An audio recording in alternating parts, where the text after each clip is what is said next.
Hey, what's up, everybody? It's Charleston, and welcome you guys to another episode of the Dreamerspro Show, where we cover everything from sports, hot topics, classic debates, entertainment, and we give you guys a fresh perspective on things and how we see them. And today we got a pretty interesting basketball show for you guys here today that you guys are really going to enjoy. But before we get into it, please make sure you like the video and subscribe to the channel. Now, let me get into this topic here. Yesterday, I was just kind of chilling out, having my dinner, and I came across a show from the JJ Redick podcast. I'm still trying to figure out, is it the JJ Redick podcast or is it the Old Man and the Three?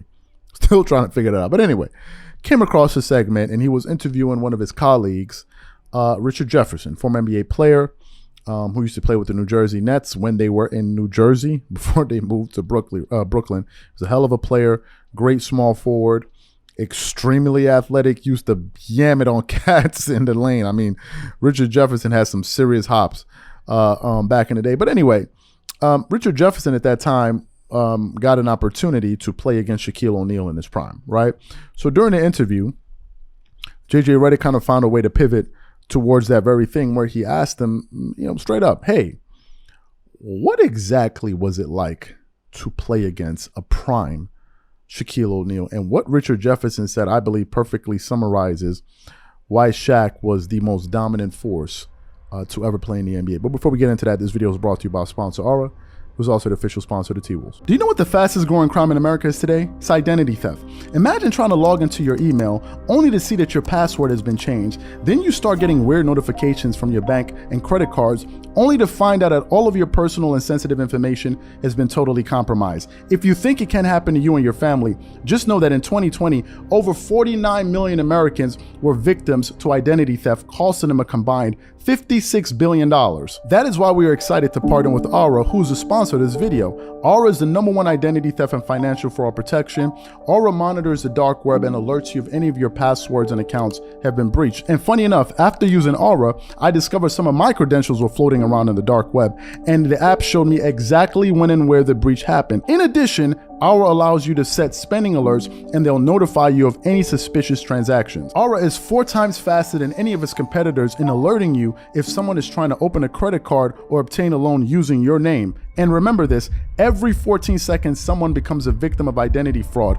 Don't let it happen to you. Now click the link in the description and try Aura for free for 2 weeks and see if any of you or your family's personal information has been compromised. Start your free trial at aura.com/dreamerspro. And when you try Aura, by using the link in the description below, also know that you're supporting this channel. Thank you. So what we want to do is we want to play exactly what Richard Jefferson had to say in response to JJ Redick's question, and then we're going to really come back and unpack this thing. Take a listen to what he had to say there. See bias, but when we talk about the 3-year run between 2000 to 2002, I'm going to go through this real quick, and you guys were there in 2002, and I want to get your thoughts on game planning for Shaq at this point in his career. Shaq in 2000 versus the Pacers. He averaged 38 points, 16.7 rebounds, 2.7 blocks, and shot 61% from the field in the finals. In 01 against the 76ers, 33 points a game, 16 rebounds, almost 5 assists, 3.4 blocks, and 57% from the field. Then against you guys, 36, 12, 3.8 assists, 2.8 blocks, 60% from the field.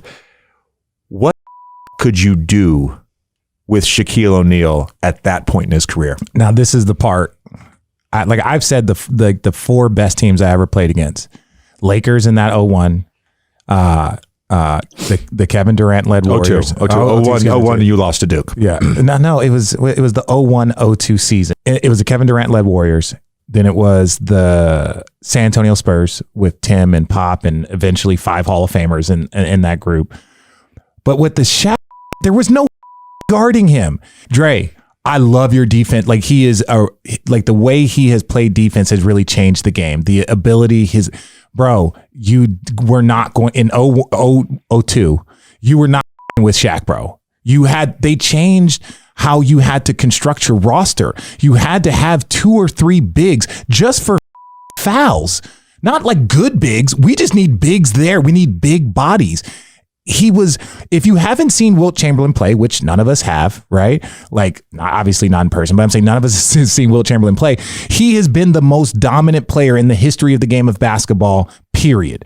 Not LeBron, not Steph, not Magic, MJ. Like, Shaq physically was the most dominant player we have ever seen like maybe we'll ever see because of his sheer size, athleticism, skill, footwork, hands, everything. There was no guarding him. Like, and let me be clear. They don't call fouls every single time you foul him. Like there's times where he's going up for a dunk and you just do a flyby and you hit his wrist and he's like, watch out, little fella. I'll break your wrist next time. And you're just sitting here like, if my hand was in between the rim and he was trying to dunk it, he would break my wrist. That's not a lie. And there's no other player that I can think of in recent history that has that type of strength and power. He changed equipment.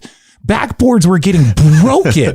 Like when people talk about Steph changing the game, true. I think there's lots of players that changed the game, including Shaquille O'Neal. They literally had to change the physical equipment because they had never seen someone with that level of strength before. That's changing the game, right? And it's like the equipment needed to be adjusted because of him. So like, I love it. If Shaq was today and that Laker team was today, like obviously they would change some things, but no, Shaq was the most dominant physically dominant person I've ever seen in my life. So you heard the exchange between the two gentlemen. Now, I saw those series. Shaq was, I mean, like Skip Bayless used to say, it was just brutal. I mean, it was just brutal. It was unbelievable the way he used to just dominate. And he was mean too, right? He was mean. But after listening to that, I decided to go back and do a little bit of research between that 2017 Golden State Warriors team and the 2001 Lakers team. And I looked at their playoff record, funny enough. Now, the 2001 Lakers, they actually won in the first round. They were 3-0 against the Portland Trail Blazers, so they swept them. And then they swept the first round. They swept the Sacramento Kings in the second round. They were 4-0 against them, according to Basketball Reference. Then in the Western Conference Finals, they swept the San Antonio Spurs with Tim Duncan. I think David Robinson was playing on that team. They swept that team. And if you know anything about the Sacramento Kings back then, they were the number one competition to the Los Angeles Lakers. They never beat them. But boy, did they have some very, very, very, very, very highly contested series against the Lakers. And then they went to the finals where they played Allen Iverson with Dikembe Mutombo, Eric Snow, and these guys. And they swept them in a gentleman's sweep. And I think that was the first game where AI came out in LA. And he scored, if I'm not mistaken, 48 points. And that's where he had that infamous step over when he stepped over Tyronn Lue when he hit that crossover on the baseline. It was incredible. Then if you compare their record to the Golden State Warriors back in 2017, funny enough, they were 4-0 in the Western Conference first round against the same Portland Trail Blazers. In the second round, they swept the Utah Jazz 4-0. Then they got to the Western Conference Finals where they swept the San Antonio Spurs, but there's a little bit of a wrinkle there. That was the game Kawhi Leonard got Zaza Pachulia, right? Because they were up like 20-something points on them, something that no team was able to do in the entire playoffs. That San Antonio Spurs team somehow found themselves up 20-plus points, and then they ended up sweeping the Spurs. Then they went to the NBA Finals, where they ultimately swept the Cleveland Cavaliers in a gentleman's sweep 4-1.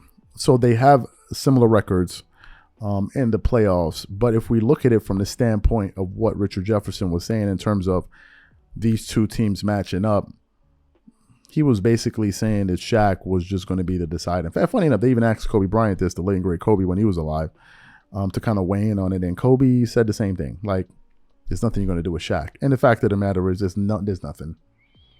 There's no defense anywhere to deal with Shaq. Shaq was playing against one of the greatest defenders and shot blockers, Dikembe Mutombo.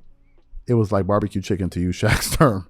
There's nothing you can do with Shaq. There's nothing you can do with a prime Shaq. So to me, I think Richard Jefferson made some pretty strong points. So the question is simply this.